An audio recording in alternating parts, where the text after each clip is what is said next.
우리가 계속 욥에 대한 말씀을 살피고 있습니다. 우리가 아는 것처럼 욥이 많은 고난을 겪었고 그 소식이 세 친구들에게도 알려져서 욥이 고난 중에 있는 것을 위로하기 위해서 먼 길 마다 않고 욥의 세 친구들이 찾아왔습니다. 그리고 와서 보니까 그 현실이 너무나 참담해서 욥의 세 친구들이 7일 7야를 묵묵히 욥의 고난에 함께했다, 그렇게 쓰고 있습니다. 근데 그 뒤에 이어진 이야기를 보면 그 7일 7야 아무런 말 없이 묵묵히 함께 욥의 고난에 동참했던 친구들이 아마 마음속으로는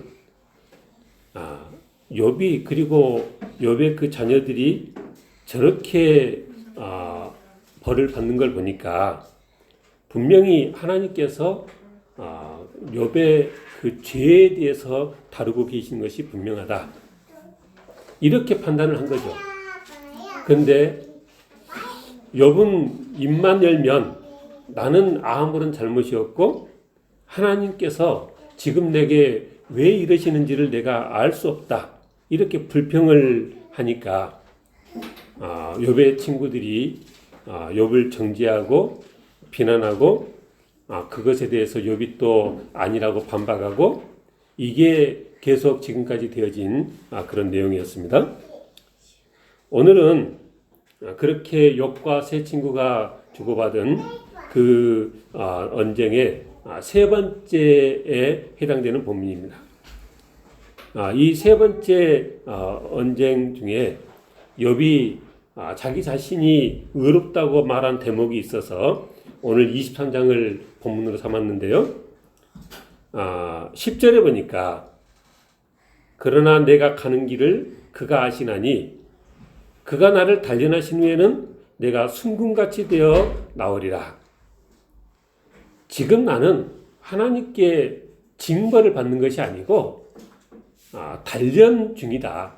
그리고 이 모든 과정이 마쳐지면 하나님 앞에 내가 정금같이 되어서 나올 것이다.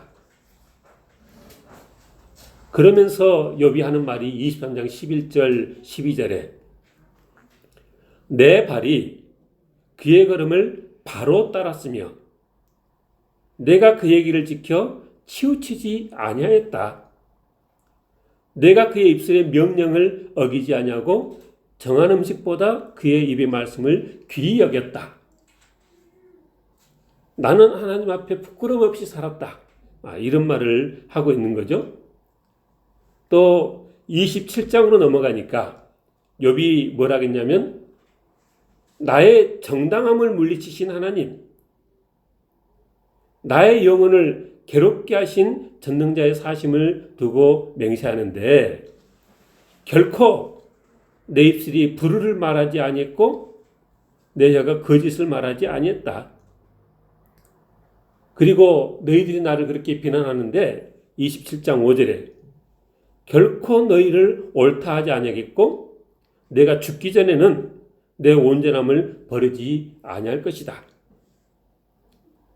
내가 내 공의를 굳게 잡고 놓지 아니하리니 내 마음이 나의 생애를 비웃지 아니하리라. 지금까지 산 것이 하나도 하나님 앞에 부끄럽지 않고 내가 내 삶을 후회스러워하지 않는다. 31장 4절 이하에 보니까 그가 내 길을 살피지 아니하시느냐? 내 걸음을 다 세지 아니하시느냐? 만일 내가 허위와 함께 동맹하고 내 발이 소금새에 빨랐다면 하나님께서 공평한 저울에 달아보시고 내 온전함을 아시기를 바란다. 너희들이 말한 것처럼 그렇게 하나님 앞에 죄를 지어서 벌받고 있는 것이 아니다. 7절 8절에 31장 7절 8절 만일 내 걸음이 길에서 떠났거나 내 마음이 내 눈을 따랐거나 내 손에 더러운 것이 묻었다면 내가 심은 것을 타인이 먹으며 내 소출이 뿌리째 뽑히기를 바란다. 그러니까 욥이 하는 말을 보면 친구들이 그렇게 많은 말로 네가 돌이켜야 하나님 앞에 지금이라도 어떻게 소망이 있지. 그렇게 계속 교만하면 답이 없어. 그렇게 고민하는데 욥이 거기에 굴하지 아니하고 나는 하나님 앞에 부끄러운 모습이 없다. 나는 하나님 앞에 바른 모습으로 살아드렸다. 이 말을 계속하고 있는 거죠.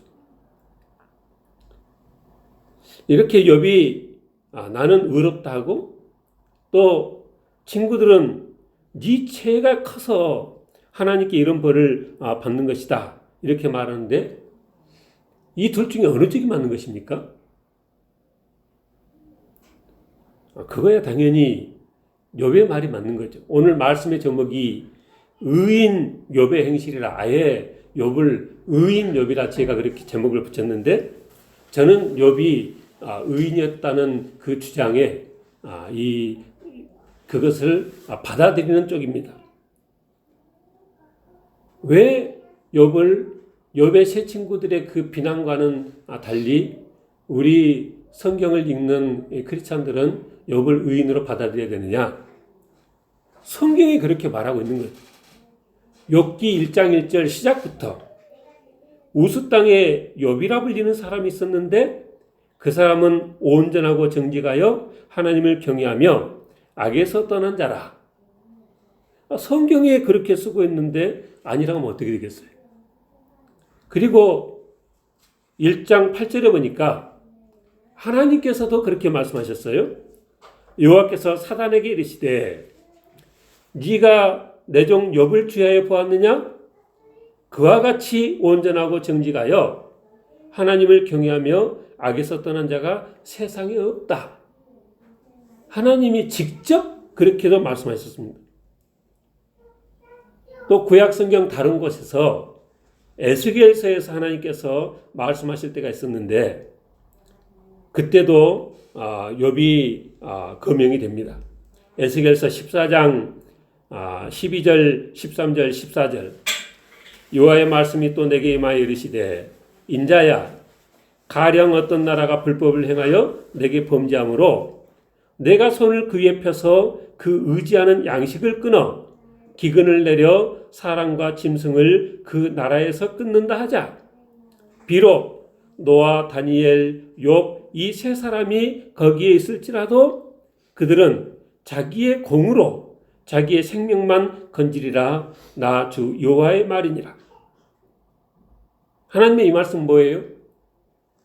아무리 세상이 악으로 범람하고 그래서 하나님께서 심판을 하시는 상황이어도 노아, 다니엘, 욥은 자기의 공으로 이 생명을 구했을 것이다. 그 말인 거죠. 그러니까 하나님께서 에스겔에도 욥이 의인이라는 말씀을 또 하고 계신 것입니다. 근데 많은 사람들이 자기 자신을 의인이라고 주장하는 욥에 대해서 그렇게 눈길이 곱지가 않습니다. 특히 오늘날 그 욥의 세 친구들처럼 엘리후처럼 욥은 의인일 수 없다 하면서 욥의 그런 말에 동의하지 않는 이 무리가 있는데 그게 어떤 무리냐면 소위 개혁신학자라는 무리입니다. 개혁신학이 뭐예요? 한편으로는 우리 인간의 죄성을 많이 강조하고 다른 한편으로는 예수님의 보혈의 공로를 많이 강조하는 그런 이 입장입니다. 그래서 개혁신학자들이 욥 앞에 있었다면 그들도 욥의 세 친구들처럼 나는 의로 이렇게 주장하는 욥을 많이 비난했을 것입니다. 근데 이유는 좀 다릅니다. 욥의 세 친구들은 어떤 생각이었냐면 사람이 의로울 수는 있지. 그런데 욥 너는 뭔가 죄를 지어서 하나님께 그렇게 벌을 받는 거야. 그런 거라면 우리가 많이 교육받고 있는 개혁신학은 그 신학의 구조가 뭐냐면 스스로 의롭다는 사람은 모조리 다 잘못됐다. 이게 개혁신학입니다. 자주 인용되는 성경 구절이 뭐예요? 로마서 3장 10절 이하. 기록된 바 의인은 없나니 하나도 없으며 깨닫는 자도 없고 하나님을 찾는 자도 없고 다 치우쳐 함께 무익하게 되고 선을 행하는 자는 없나니 하나도 없도다. 모든 사람이 죄를 범하였으며 하나님의 영광에 이르지 못한다. 이게 개혁신학자들이 가장 들기 좋아하는 근거 구절입니다. 그런데 제가 이 주제에 대해서 묵상글을 썼다는 말씀도 드렸는데 많은 이 학자들이 의인이 하나도 없다고 하지만은 그러나 성경에 이 많은 이 구절들이 의인이 있다. 성경 검색기로 검색해 보면 무려 189계절에 200번이나 의인이 검색되어지는데 그 내용을 보면 이 세상에 의인이 있다는 것을 전제로 하는 그런 내용을 담고 있는 그런 구절들이라는 거죠. 그 중에 하나가 이 욥기의 내용이어서 아까 제가 읽어드렸고 또 에스겔서에 그 읽어드린 그런 내용이라는 거죠. 그래서 로마서 3장 10절 의인은 없느니 하나도 없다. 이 말씀만 너무 강조되어서 어느 누구도 하나님으로부터 의인으로 인정받을 수 없는 것처럼 그렇게 주장하는 것은 이 올바른 성경 해석이 아니다는 것입니다.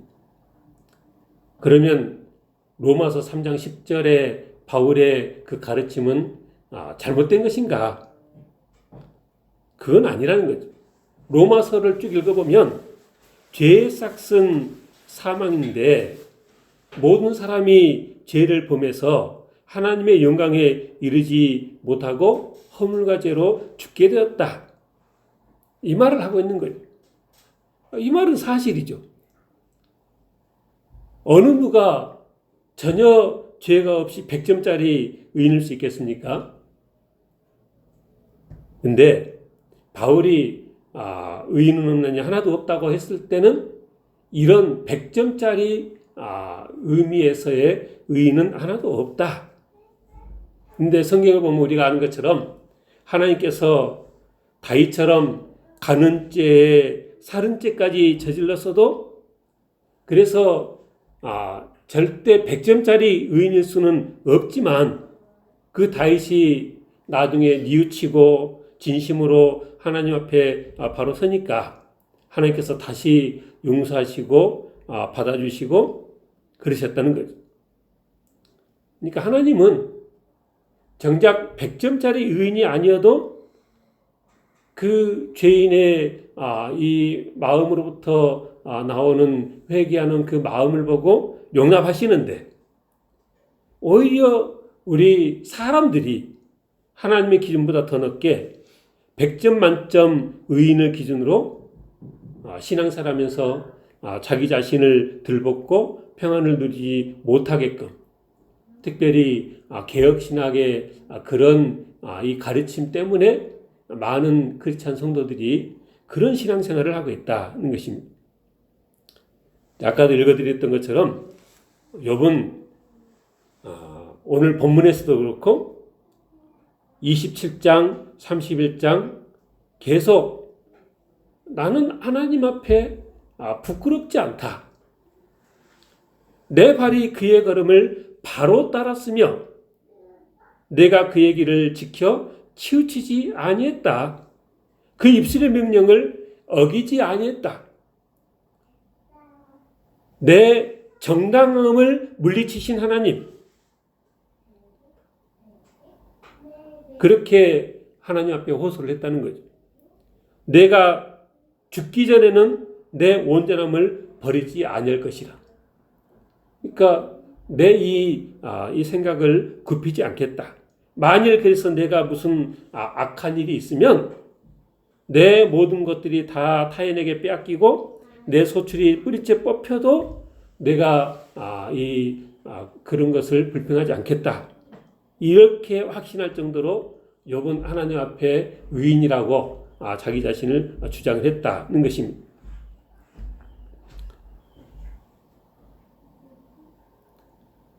그래서 그 극심한 고통 중에 욥이 그렇게 확신을 갖는 걸 보면 그가 그런 고통을 겪기 전에 어떤 모습으로 살았기에 욥이 저렇게 확신을 가질 수 있는가? 사실 우리가 그렇잖아요. 그냥 평안할 때는 그냥 구원의 확신도 갖고 천국에 갈 거라는 믿음도 갖고 살지만 욥과 같이 그렇게 그냥 하루아침에 자식들도 다 잃고 모든 재산도 다 잃고 자기 몸은 망신창이가 되어지고 그러면은 흔들리지 않을 사람이 어디가 있겠어요? 근데 욥이 그 긴 시간 친구들과의 그 언쟁에서도 그게 흔들림이 없었다는 거죠. 근데 첫 번째 그 대화와 두 번째 대화에서는 그냥 자세한 내용이 안 나옵니다. 근데 이제 세 번째에 와서야, 그러니까 이제 그 말은 무슨 말이냐면 욥이 자기 입으로 내가 어떻게 살았다는 말을 별로 그렇게 안 하고 싶어 했던 거라는 거죠. 그 정도 하면은 이제 맞춰질 줄 알았는데 세 번째까지 오니까 욥이 내가 이렇게 살았고 이렇게 살았고 내 이 삶이 이랬다 이런 말을 하는 게 이 욥의 세 번째 언쟁 부분에 나오는 내용입니다. 우리가 이렇게 매일 성경을 통해서 한 장 한 장 읽어가니까 이 욥기의 중간에 이런 내용을 다루는 거지.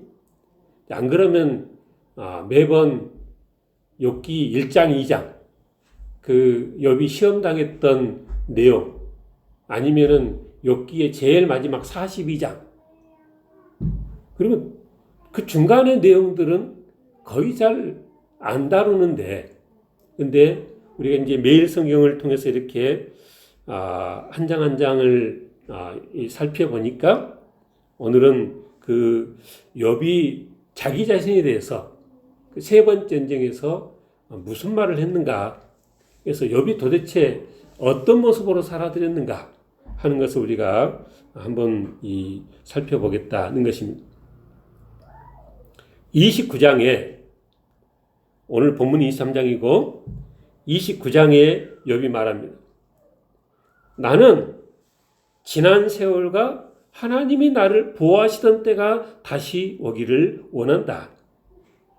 그때에는 그의 등불이 내 머리에 빛이었고 하나님의 등불이 내 머리에 빛이었다는 거죠. 내가 그의 빛을 힘입어 암흑에서도 걸어 다녔느니라. 그러니까 아무리 어려운 이 환경이어도 내가 하나님의 빛을 힘입어서 살아왔다. 그때는 하나님께서 내 장막에 기름을 발라주셨고 그때는 전능자가 나와 함께 계셔서 나의 젊은이들이 나를 둘러 있었고 내가 성문에 이르면 거기에 내 자리가 마련되어서 젊은이들이 나를 보고 29장 8절 숨고 노인들은 일어나서 서고 유지들은 말을 삼가고 손으로 입을 가리고 지도자들은 말소리를 낮추었다. 그러니까 하나님의 은혜로 그렇게 많은 이 복을 받아서 누리고 살았던 때 욥의 그 사회적인 지위가 어땠느냐? 모든 사람들이 욥을 존경하고 우러러보고 어려워하고 그런 세월을 보냈다는 거죠. 근데 이어지는 말씀에 보니까 29장 11절 12절에 귀가 들은즉 나를 축복하고 눈이 본즉 나를 증언하였나니 이는 부르짖는 빈민과 도와줄 자 없는 고아를 내가 건졌습니다. 이게 무슨 얘기냐면 오늘날은 보면은 사람들이 그렇게 잘 나가고 그냥 어디를 가든지 사람들이 내게 굽신거리고 그 상황이 되면 점점 목이 뻣뻣해지고 교만해지고 아나무인 되어지고 그러는 건데 욥은 그런 상황에서도 부르짖는 빈민과 도와줄 수 없는 고아를 건지는 삶을 살았다. 그래서 그 빈민들이 고아들이 나를 축복하고자 하고 이 나를 그렇게 귀히 여겼다. 왜? 욥의 행실이 감동을 줘서 그랬다는 것입니다. 13절에 망하게 된 자도 나를 위하여 복을 빌었으며 과부의 마음이 나로 말미암아 기뻐 노래하였느니라. 내가 의를 옷으로 삼아 입었으며 나의 정의는 겉옷과 모자 같았느니라. 망하게 된 자가 무슨 정신에 남 복을 빌겠습니까?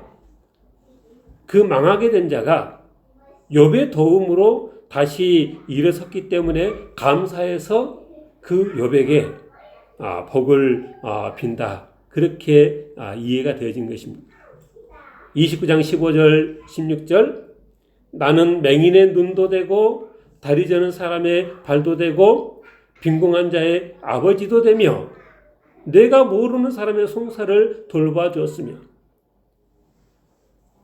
그러니까 욥이 어떤 삶을 살았는가 그려지죠. 그야말로 사랑이 넘치는 사람이었고, 그래서 모든 사람들의 모든 사람들로부터 감사해하는 그런 욥이었다. 근데 17절에 보니까 또 다른 모습이 있는데 불우한 자의 턱뼈를 부수고 노예간 물건을 그 입에서 빼앗느니라. 사랑만 넘치는 것이 아니라 정의감도 넘쳐서 불의를 용서하지 않고 이렇게 모든 것을 바로잡는 데도 또 앞장섰던 것이 욥이었다. 21절에 무리는 내 말을 듣고 희망을 걸었으며 내가 가르칠 때에 잠잠하였노라. 내가 말한 후에는 그들이 말을 거듭하지 못하였나니 나의 말이 그들에게 스며들었습니다. 그들은 비를 기다리듯 나를 기다렸으며 봄비를 맞이하듯 입을 벌렸노라. 그러니까 욥이 하는 말이 그들에게 그렇게 위로가 되어지고 모든 사람들이 잠잠히 경청할 정도로 욥은 그들에게 지혜로운 말을 하는 사람이었다. 그들이 의지 없을 때 내가 미소하면 그들이 나의 얼굴빛을 무색하게 아니하였느니라. 내가 그들의 길을 택하여 주고 으뜸되는 자리에 앉았나니 왕이 군대 중에 있는 것과도 같았고 애국하는 자를 위로하는 사람과도 같았느니라. 그러니까 이 욥은 그 무리 중에 왕 같은 자면서도 동시에 애국하는 자를 위로하는 위로자의 삶을 살았다. 그 29장을 넘어가서 30장에 보면 그랬던 욥인데 그 주위의 모든 사람들이 자기를 거들떠도 않는 이렇게 어려운 시간을 내가 보내고 있다. 그런 말을 쭉 30장에 하고 있는데 그 30장의 25절에 보니까 욥이 한마디 했습니다. 고생의 날을 보내는 자를 위하여 내가 울지 아니하였는가? 빈궁한 자를 위하여 내 마음에 근심하지 아니하였는가? 늘 욥의 삶이 그렇게 어려운 사람들에게 손을 벌리는 사랑을 베푸는 그런 삶이었다. 그리고 욥이 자기의 삶의 많은 내용을 이야기한 것이 이제 31장입니다. 우리 31장은 다 펴서 한번 그 내용을 따라가면서 보겠습니다.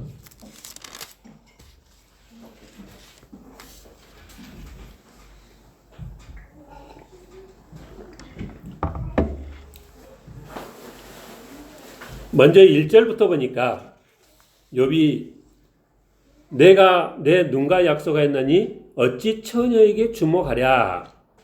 그리하면 위에 계신 하나님께서 내리시는 분깃이 무엇이겠으며 높은 곳에 전자께서 주시는 기업이 무엇이겠느냐. 불의한 자에게는 환난이 아니겠느냐, 행악자에게는 불행이 아니겠느냐. 그러니까 무슨 얘기예요? 나는 그렇게 음행하는 죄를 결코 짓지 않았는데 왜요? 하나님께서 다 내려다보고 계시고 저 높은 곳에 있는 전능자의 이 심판이 두려워서라도 그런 일은 행하지 않았다는 것입니다. 그렇게 하면 하나님께서 그 행악자에게 환난을 주시고 불행을 주실 것인데 나는 그래서 그런 이 악을 행하지 않았다. 5절에 만일 내가 허위와 함께 동행하고 내 발이 속임수에 빨랐다면 하나님께서 나를 공평한 저울에 달아보시고 그가 나의 온전함을 아시기를 바라노라. 너희들이 그렇게 생각하는지 모르겠지만은 나는 그렇게 안 살았고 그래서 하나님의 공평한 저울로 나를 달아보셔서 내가 바르게 이 판단되어지기를 나는 바란다. 7절에 내 걸음이 길에서 떠났거나 내 마음이 내 눈을 따랐거나 내 손에 더러운 것이 묻었다면 내가 심은 것을 타인이 먹으며 나의 소출이 뿌리째 뽑히기를 바란다. 우리 그 속담에 그런 말이 있죠. 떡을 만지면 손에 떡고물이 묻고 또 어떤 그래 보니까 떡을 만지면 손에 떡고물이 묻고 소를 잡으면 손에 피가 묻는 게 세상의 이치다. 묻겠죠. 근데 욥은 어떻게 살았다고요? 내 손에 더러운 것을 묻히지를 않았다. 세상이 이러니까 어떻게 우리가 더러운 것을 손에 묻히지 않고 살 수 있습니까? 많은 사람들이 세상 탓을 하지만 그러나 실은 내가 의지가 분명하면 암만 떡을 만져도 손에 떡 고물이 묻지 않을 수 있죠. 왜? 털어내면 되니까. 욥은 그렇게 살았다는 것입니다. 많은 유혹에 흔들리지 아니하고 하나님의 말씀 바로 지키며 살았다는 것입니다. 9절에 내 마음이 여인에게 유혹되어 이웃의 문을 엿보아 문에서 숨어 기다렸다면 내 아내가 타인의 맷돌을 돌리며 타인과 더불어 동침하길 바라노라. 그것은 참으로 음란한 일이니 재판에 구할 죄악이고 멸망하도록 사르는 불이라. 그런 이 우를 범치 않았다. 그리고 인상적인 부분이 13절, 14절, 15절입니다. 만일 남종이나 여종이 나와 더불어 쟁론할 때 내가 그의 권리를 저버렸다면 하나님이 일어나실 때 내가 어떻게 하겠느냐? 하나님이 심판하실 때 무엇이라 대답하겠느냐? 나를 태 속에 만드신 이가 그도 만들지 아니하셨느냐? 우리를 뱃속에 계신 이가 한 분이 아니시냐? 우리도 살아가면서 주위 사람들을 대할 때 이런 마음으로 크리스찬들이라면 살아가야 되는 거죠. 자기 집에 자기가 부리는 종인데도 욥이 어떻게 생각했다고요? 나를 태 속에 만드신 분이 저도 만드셔서 동일하신 하나님에 의해서 지음받은 이 동일한 인간이다. 이런 생각을 가지고 집에서 부리는 종도 그렇게 대우를 했다는 것입니다. 16절 내가 언제 가난한 자의 소원을 막았거나 과부의 눈으로 하여금 실망하게 했던가? 나만 혼자 내 떡덩이를 먹고 고아에게 그 조각을 먹이지 아니하였던가? 실상은 18절 내가 젊었을 때부터 고아 기르기를 그의 아비처럼 하였으며 내가 어렸을 때부터 과부를 인도하였노라. 만일 내가 사람이 의복이 없이 죽어가는 것이나 가난한 자가 덮을 것이 없는 것을 못 본 채 했다면, 만일 나의 양털로 그의 몸을 따뜻하게 입혀서 그의 허리가 나를 위하여 복을 빌게 하지 아니하였다면, 만일 나를 도와주는 자가 성문에 있음을 보고 내가 주먹을 들어 고아를 향해 휘둘렀다면, 내 팔이 내 어깨에서 떨어지고 어깨뼈에서 떨어지고 내 팔뼈가 그 자리에서 부서지길 원한다. 그러니까 그런 식으로는 안 살았다. 24절, 만일 내가 내 소망을 금에다 두고 순금에게 너는 내 의뢰하는 바라 했다면, 만일 재물의 풍부함과 손으로 얻은 것이 많음으로 기뻐하였다면, 만일 해가 빛남과 달이 밝게 뜬 것을 보고 내 마음이 슬며시 유혹되어 내 손에 입맞췄다면, 그것도 재판에 회부할지약이다. 제가 이 글을 읽으면서요, 내 손에다가 입을 맞추는 것이 뭐가 잘못인가? 그래서 이제 주석들을 찾아보니까 그 당시 우상 숭배하는 그 행위가 그 우상에게 입을 맞추는 거고, 그 우상에게 입을 맞출 만한 거리가 아닐 때는 내 손으로 입을 맞춰서 그 우상을 향하는, 그게 우상 숭배의 한 모습이었던 것이고, 그래서 욥이 지금 그런 말을 하는 거죠. 그래서 욥은 요즘 세상 모든 사람들이 그냥 어디서 유락천금하면 너무너무 기뻐할 텐데, 욥은 그 당시에 가장 큰 부자라고 했음에도 불구하고 그 재물에 그렇게 기뻐하지 않고 그것을 의뢰하지 않고 또 우상 숭배하지 않고 하나님 앞에 바른 모습으로 살았다. 심지어는 29절에 보니까 내가 언제 나를 미워하는 자의 멸망을 기뻐하고 그가 재난을 당함으로 즐거워하였던가. 그러니까 이거는 정말 우리가 따라가기 참 쉽지 않은 수준인 거죠. 나를 미워하는 자가 멸망하면 아이고 고소하다. 그렇게 어려움을 당하면 그냥 속으로 즐거워할 법한데, 욥은 그렇지를 않았다는 거죠. 그리고 그가 죽기를 구하는 말로 그의 생명을 저주하여 내 입이 범죄하지도 않았다. 이게 욥의 사람된 모습이라는 거죠. 31절, 내 장막 사람들은 주인의 고기에 배부르지 않은 자가 어디 있느냐? 실상은 나그네가 거리에서 자지 아니하도록 나는 행인에게 내 문을 열어주었노라. 내가 언제 다른 사람처럼 내 악행을 숨긴 일이 있거나 내 죄악을 내 품에 감추었는가? 그렇게 살지 않았다는 것입니다. 내가 언제 수모가 두려워서 34절에 대문 밖으로 나가지 못하고 잠잠하였던가?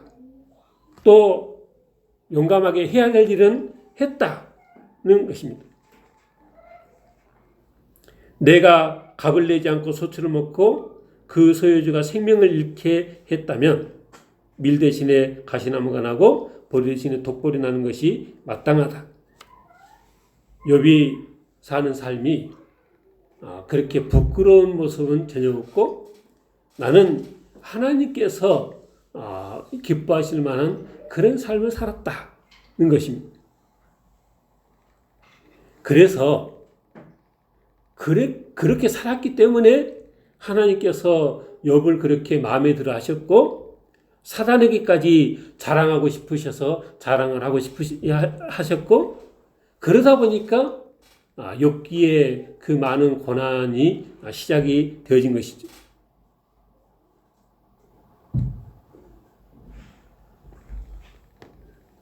이 29장 31장에 이런 내용들을 읽어보니까 하나님께서 자랑하실 만 하겠어요, 안 하겠어요? 하나님께서 자랑하실 만한 정말 그런 모습이다. 그래서 이런 내용들을 읽어보면서 바라기는 내 자신을 한번 돌아보는 그런 기회가 됐으면 좋겠다.